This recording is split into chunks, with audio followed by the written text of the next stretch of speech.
I do feel like I'm actively participating as a parent without access, and some days it looks awesome and some days it feels like it's nothing, but it's there.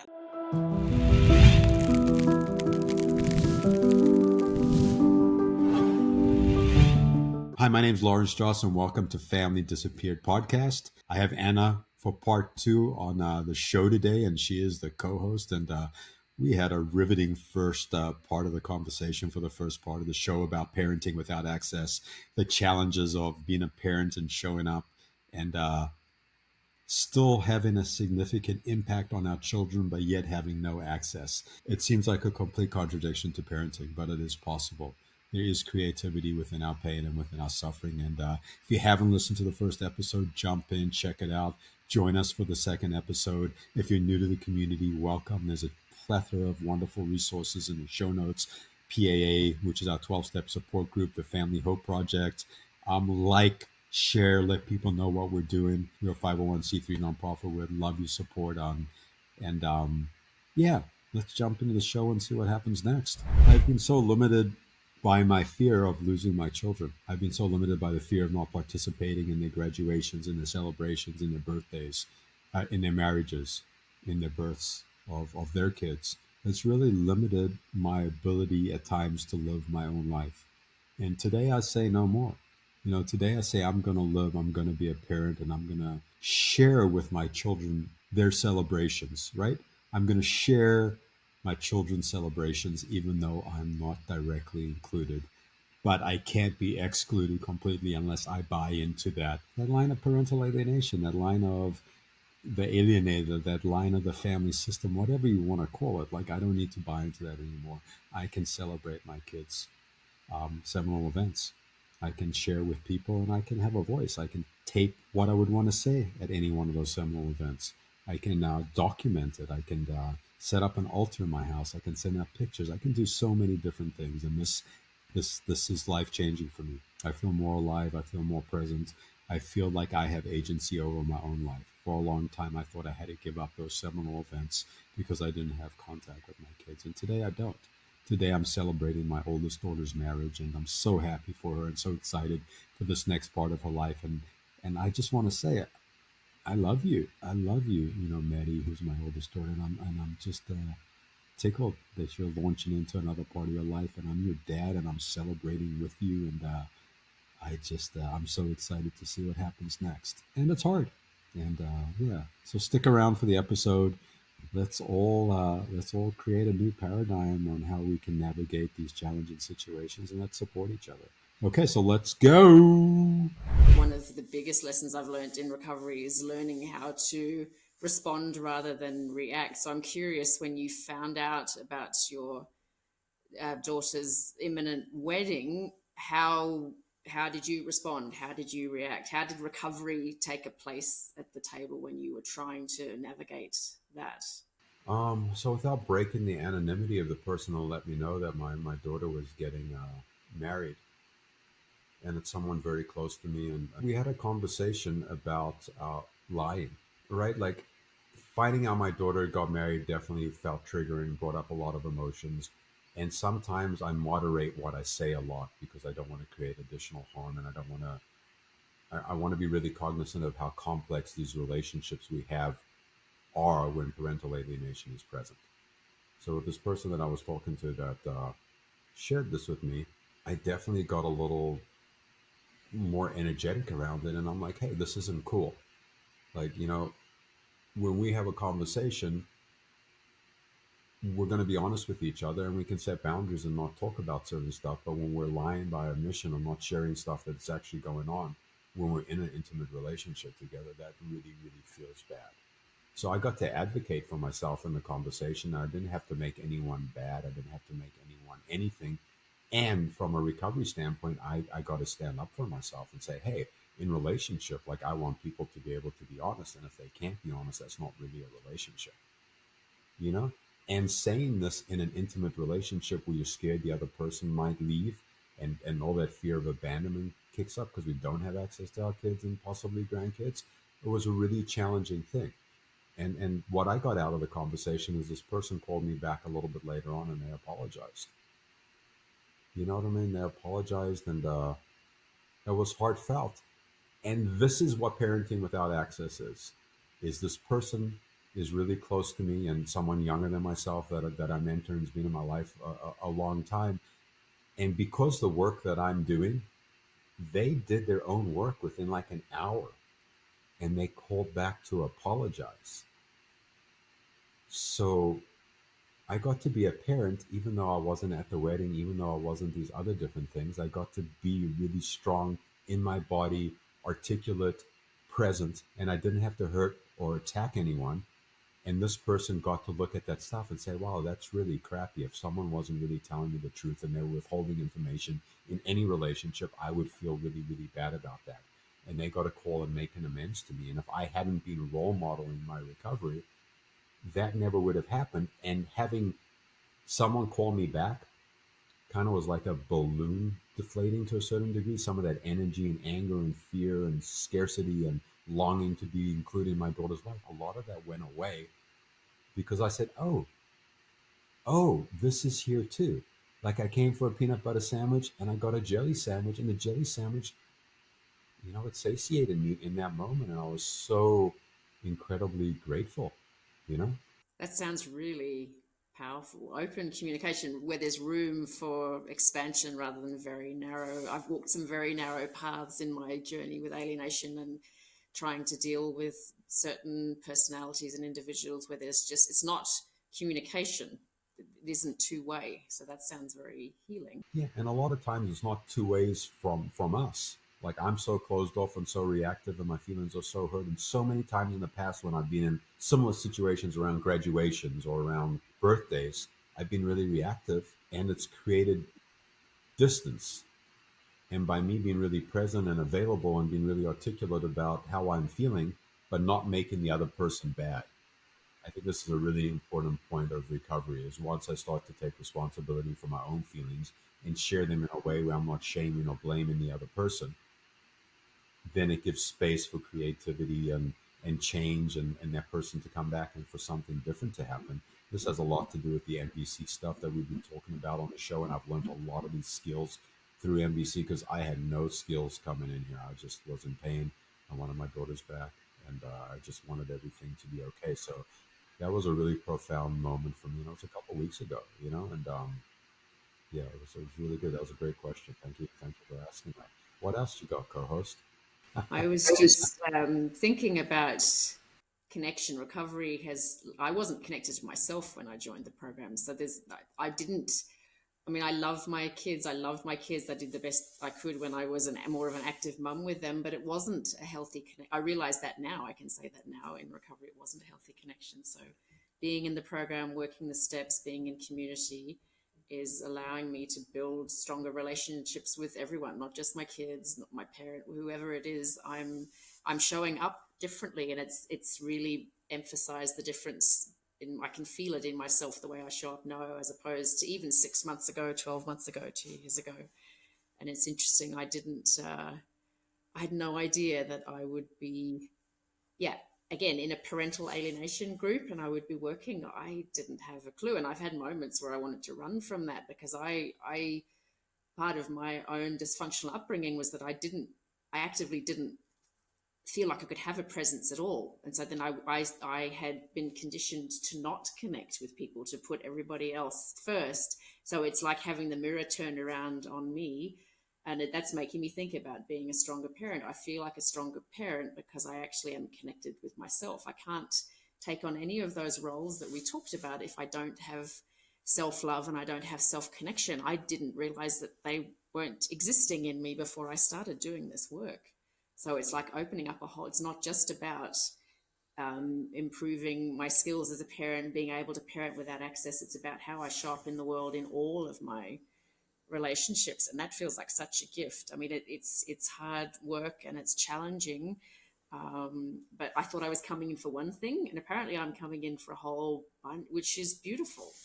And I wouldn't be here if I hadn't had all of those experiences leading up to this. It's really amazing to sit and think about that and talk about this at a time when I've just had a couple of weeks of grief that has left me almost paralyzed on the sofa where I'm actually starting to touch on the grief that I feel about not having my kids in my physical space, about having missed really fundamental parts of their growth from young children into teenagehood into becoming young adults. I've got big chunks of history that I know nothing about. And so I'm in a space in recovery where I can let that grief out. I can be supported in it. I can reach out to people when I'm feeling like there's nothing worth living for. And I get to sit and have this kind of conversation with you and think, wow, this big picture that I'm sitting in is amazing. It's truly amazing. Again, the word big picture is a really important part of recovery, because when I got here, I had a really small view, a really narrow view of the world. And I was so hyper focused on this one thing. And if this one thing changed, then everything would be okay. And even if this one thing changed and I had access with my kids, parental alienation would still be there. So I'm just going to say this again. And I think it's really important. We have a lot of people in the community that do have access to some kids and all their kids, and parental alienation doesn't leave. Like, it's still part of the conversation, even though we're not talking about it and we're still navigating around it.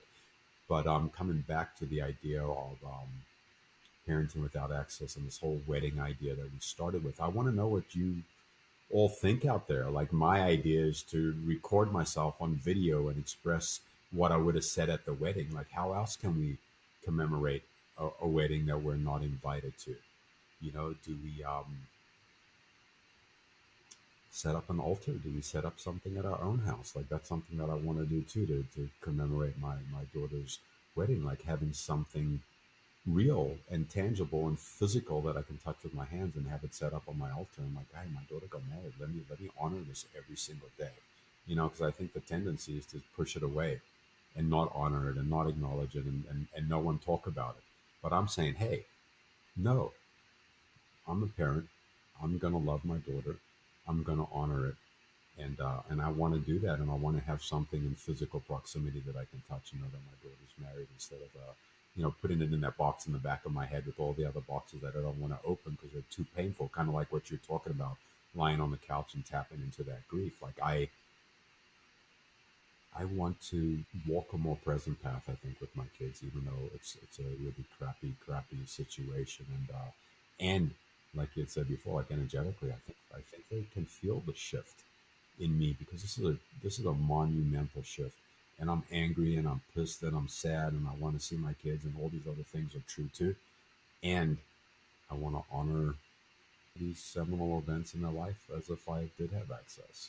It's a really interesting discussion. It's also making me think, Lawrence, that the people who really know me, period, but also really know me as a parent that's trying to parent without access to people in community. So I would love the opportunity, whatever that looks like further down the line, for my kids to be able to hear other people's reflections of me from within the community space, because you guys are the people that know me, the ones that I share, my sponsor. I mean, and the conversations that we have, they're honoring. Like, even as we're speaking now, I feel like you talk about people's ears burning when you're talking about them. I feel like in some ways my kids can feel it, because this is in honor of my kid. I'm speaking up for my kids where they can't speak for themselves. They don't have the opportunity, they don't have the ability, they don't feel safe to do. I can't speak for them as much as that, but I think as a community, I think it's a great space to be able to somehow create some,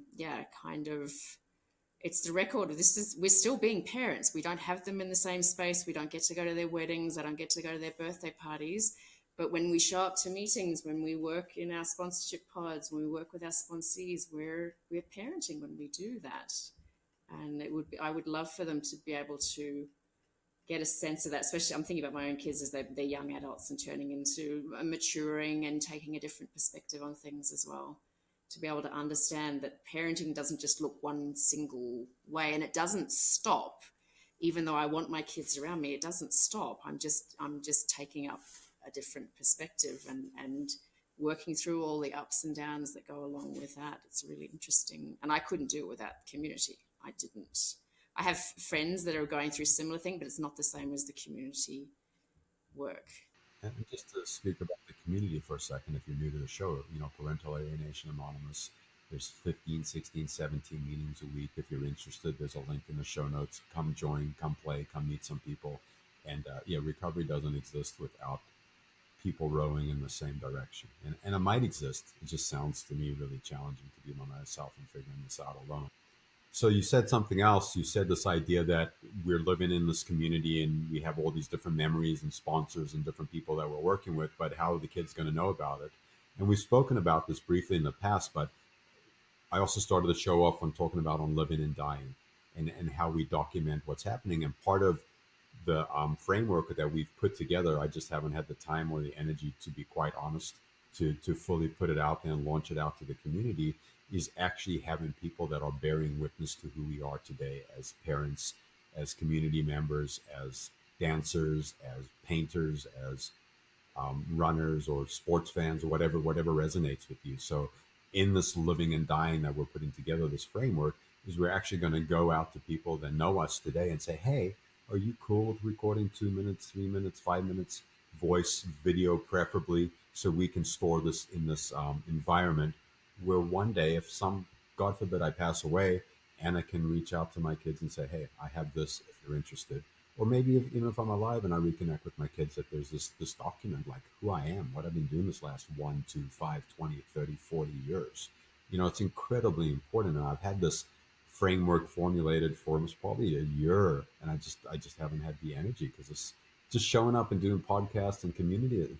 It takes a lot. It takes a lot for us to be here, and it's vulnerable and it's interesting, and it's a wonderful opportunity to get out of the I and into the we. So I came here very I centric, and everything was about me and getting my kids back on my feelings and everything. And as I got some recovery, it became about we, it became about community. This podcast is a we thing.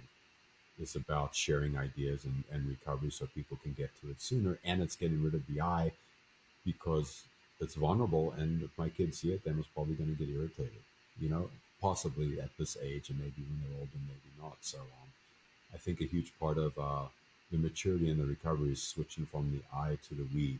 So this all really comes down to like creativity. And you were talking a little bit about community, and you had no ideas that parenting could have all these different dimensions to it, right? And that parenting in community, as we're having conversations with people, as we're sharing life stories with each other, that there's this spaciousness. Because for my family of origin, it was role model to me is that this is what a parent is, this is what a parent does, this is how a parent shows up. And when I got here, I thought that's what a parent was. I didn't realize that a parent is so many different things. A parent's me having a relationship with myself so I can have a relationship with my kid in a different, healthier way. So I really appreciate you bringing that into the conversation, that we get here with a really small idea of what a parent is. And recovery gives us the opportunity to water our garden so we have more creativity. And what a parent is completely has shifted for me in 18 years. You know what I mean? And I'm the best parent that I've ever been. And even though I'm not my kid's primary parent, I feel like I'm my kid's primary parent. Everyone else would argue about that.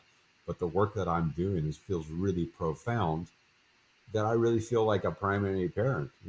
No, that resonates with me too, Lawrence, and it makes me think about what we often share in meetings. And I believe strongly for myself is that I'm doing the recovery work primarily. It is primarily for me. I'm recovering my own life, and that means my life and how I show up as a friend, as a parent, as a colleague, as a daughter, all those things. I'm also part of my recovery and looking back in terms of intergenerational trauma and that kind of, and dysfunction. As a parent who's struggling with alienation and disconnection, I'm, and this is another gift of recovery that I didn't expect to find. I have more compassion for my own parents, and so it feels like it goes both way. And it's interesting because when I feel like I have a disconnect with my own parents, or I have some frustration or some anger coming up, I can switch it around and think, how would I feel if my children reacted the way I'm reacting as a child with my own parents? An interesting variation on what we're talking about, and the piece about um, parenting without access, because I know for my own parents, there've been difficulties in my own upbringing. So it's interesting that it goes down the lines. And then when we do this recovery work, and we work as a group and as individuals within a group, it spreads out and it affects those generational lines as well. I can feel that because I can feel myself softening if I get very disturbed or upset with something that's going on within my biological family. If I pause, which I'm able to do more now because of recovery, and think about how it feels like for me as a daughter, but also as a parent, I'm like, oh, hang on, there's something else. It's the piece again about the opening. There's more to this than just meets the eye. So it broadens those dimensions again. And that's making me think it's about the connection piece, right? And if you grow up learning, really not learning how to connect in a healthy way, and you don't have that modeled for you, you have to start over again. I get a chance to start over in recovery, and I get a chance to model that for my children, and I get a chance to try and be more compassionate and gentler and softer with the relationship, which is can be challenging with my own parents. So it's interesting the way that, again, it's that bigger picture. I had no idea when I came into the meeting rooms. I'm like, what am I doing here? Like, I had no clue. And then it opens up, and then the connection that we have with one another. Our stories are not the same, but there are similarities, right? And so we grow, we get to grow together and share. And when I get energy from you and you get energy from me, we take that away into our relationships that we have, no matter what they look like, with our kids or our significant others or the people that we're working with or the people in the supermarket. It's interesting to be able to reflect on that as well. Yeah, and I think that's a great point that transgenerationally, like everything's connected, like nothing's separate, and that a lot of the learning for me also comes, like you were saying, like how I relate to my parents and seeing where I'm not willing to reach, or when I'm not willing to reach out to my mother, and I'm one of the only contact points she has for like a telephone call. You know, like what does that do, and how does she feel? And what I'm saying is that I know she appreciates it, and I'm reaching out with a telephone call, and I really believe that by documenting how I feel with my kids, by acknowledging my kids on the altar, that they're going to feel the same way my mother does with that call, because they want to be part of that, even though emotionally and mentally they might not know that or might not feel that, and that might never change for them. But I think on a cellular level, like they want to be part of that, they're craving to be part of that. So there is a lot of learning transgenerationally for me too, with the connection to my parents and what's going on for this. And I just like to say, like, we as a community get to be creative, and all this is emergent. And like, how do we celebrate graduation? How do we celebrate births? Like, can we do that in community? Like, hey, wow, I'm having a grandkid in 2 days, and or I just had a grandkid 3 weeks ago, or a year ago, 2 years ago, I didn't know about. Like, I want to document that. I want to celebrate that. I want to share that with family and friends. And we are getting close to the end of the show, but I think a lot of that stuff for me becomes a secret. Like, a lot of that stuff I don't really talk about. Like with intimate friends, I'll let them know that like I'm a grandfather and stuff like that. But with regular people, and they're talking about their grandkids, like I never mention that stuff, because it doesn't. I don't want to discuss it first of all with strangers. But I think in the not mentioning it, I make it a secret, and I start to hide it away, and it's not reflected or represented anywhere in my whole house. And as I'm saying this, I'm thinking my middle daughter I had no contact with for about 4 years reached out last year on my birthday, and her grandfather just passed away, so I presume a bunch of stuff came up with that, and that's why I think she reached out to me. And maybe there was something else going on in her life, but when she did reach out to me, she shared pictures of my grandkids, which I'd never seen, and they're on my phone. I'm like, I never want to look at that again. Like, they don't feel like they're real; they feel like they're just a picture. And I think that's a lack of spaciousness in my own heart. Like, they don't have anything to do with mine and my daughter's relationship and transgenerationally, but I'm sticking them in the same pool, and I'm keeping them away and hidden. And I could literally take a picture, and I could blow up a picture, and I could have a picture of my two grandkids in my house. And I'm just thinking that now. I don't know if I would want to do that, because that sounds scary as hell. And yeah, maybe I do. Maybe I want to acknowledge that they're alive and that they're real, because they don't. They feel very dusty. They feel very airy. They don't feel real. But in this conversation, like, we're practicing recovery together. This is what a meeting looks like. People share ideas. We get to chit chat before, after the meetings, during meetings, and yeah, I'm thinking like maybe I want to know what my grandkids look like, because I've seen their pictures, but I don't remember what the pictures look like because it was too painful to look at when I got them. So that's an interesting piece that's coming up for me that I need to work with. It is interesting. It's making me think about what we talked about at the beginning about having a voice and being authentic. And it's making me also think about living in the grey. So I don't have grandchildren, but I do have pictures of my kids. I've had them up and then I put them down, and I've had them up. Um, and I'm in a space now where I like to have some of them up, so I can touch in, or I can touch base with all of the memories. So the memories, if they're pictures from when they're younger, which they are, I can have good feelings about that. Sometimes it feels painful because I don't know what they look like now. So I like the idea that I can have a foot in both camps. So it's not either or. I feel I miss them, and I love remembering what it was like when we hung out on the beach that day, and whatever the story was. It's nice for me. It feels healthy because then I'm not dismissing. I've spent a lot of time dismissing my feelings and suppressing them. So it's nice to be in a recovery space where I can check in with myself and see how I'm feeling. And do I maybe want to change the picture? Do I want to move it? But I don't want to dismiss them as part of my life, and I want to be authentic with my own feelings, right? To be able to, instead of thinking I have to tailor everything to fit a certain narrative. I'm a mum. Why don't I have contact with my kids?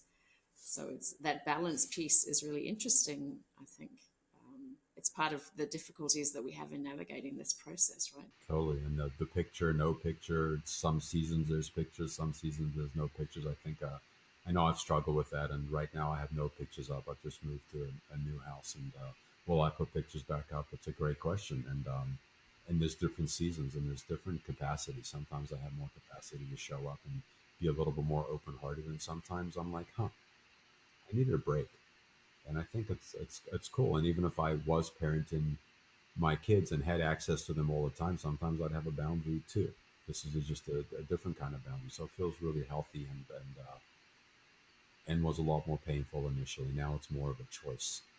I think at the beginning it was more of a reaction, taking down all their pictures. I was angry and hurt. And now it's like, I'm just going to take a time out. I'm just going to sit down here on this bench and I'm just going to relax a little bit and change. And I'll just say we touched on a lot of different topics here today, and in future episodes we're going to jump into some panels with parenting without access. We're going to have some people come in and hopefully share some ideas of what they'd like to say to a child that has graduated or got married or had a kid. Maybe we can play with that a little bit. There was the transgenerational stuff and the circle connection between our parents and how we relate to our kids and how we relate to our parents. And something that Anna brought in and we bring in often is just coming home to ourselves and finding ourselves. So it's been a really, really rich episode. I hope you all got a bunch out of it. I'm just checking in with you, Anna. Do you have any final thoughts or final summation of anything that was a takeaway for you that you'd like to just sum up for anyone that happens to be listening before I do the final closing? You know what I like? Well, I liked everything you shared, but the piece at the end about having choice really resonated with me, because when I came into program, I didn't feel like I had any choices at all. And now I give gratitude every day for the choices that I have. And I'm an active participant in my life now. I didn't feel like I was before. So in that sense, it's a nice way to wrap it up. I do feel like I'm actively participating as a parent without access, and some days it looks awesome and some days it feels like it's nothing, but it's there. Like I'm actively making changes, and I have a sense of agency and a sense of empowerment, and choice is a big part of that. It feels really liberating and healing to be able to say that in this space. So thank you for the conversation today, Lawrence. It's been awesome. Yeah, it was awesome. Choice, empowerment, agency, volition, community, um, laughter, sorrow, grief, anger. Like, wow, what a rich, sweet conversation. And if you're new to the community, welcome. And got a bunch of great podcasts in the can that you can go back and look at. A bunch of great stuff coming up. Please subscribe and like and join the community. And we are a 501c3 nonprofit. And in order to continue bringing you the content that we're doing, we need your support and donation. And if you know someone really, really well off, to let them know us, let them know about us, and the on living and dying will get to you hopefully pretty soon, because I think that's going to be a really neat practice for people that have energy and capacity and want to document their lives in a really meaningful way.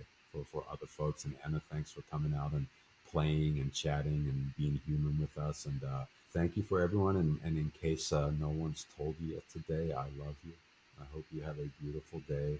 And if there's any WoW fans out there, wow, what a show! Wow, can you give us a really big wow to end the show, Anna? Wow. Bye, all.